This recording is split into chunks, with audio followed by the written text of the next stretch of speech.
So usually I'm doing coloring pages, but we're going to depart from the norm again today. This is a 45-inch wide piece of fabric by 1.5 yards in length. I am going to cover this pillow for Christmas. Now, this is the selvage. As I crawl across the floor, this is the other selvage. Now this one is in little bits here, so I'm going to put it on the bottom just in case for some reason it should unravel. Now if you're doing smaller pillows, you're going to need less fabric. If you're doing larger ones, like I have some larger ones to do, then you will need closer to 2 yards per pillow. Take your pillow with you, show them what you're doing. They can help you figure out what you need. So you see I just folded that under, wrapped it around my pillow. Now I'm going to come in and I'm just going to gather this.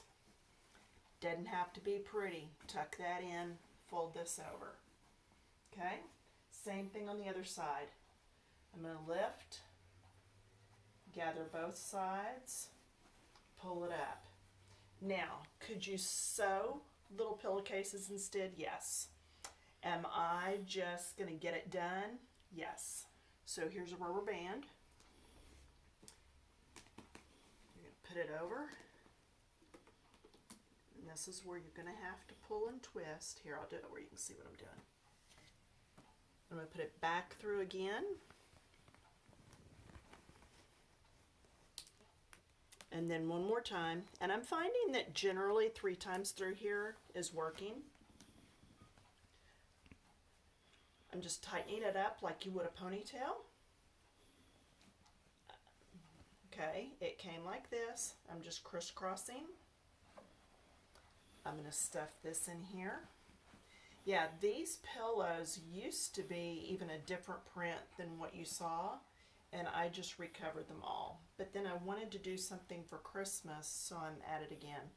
Now, this is where it overlapped, so when you push this in, be careful not to pull all that up. So I'm going to go through from this side so I make sure not to mess that up. And yeah, you got the little lumpy thing there, but you know what? Play with that a little bit. It goes flat. Flip it up. You may want to iron your fabric first. But there we have Christmas pillows. All right, let me know if you've seen this done before, or if you end up using it. Do you want to see more how-to videos besides just coloring? All right, thanks for watching. Get the camera off me. Bye.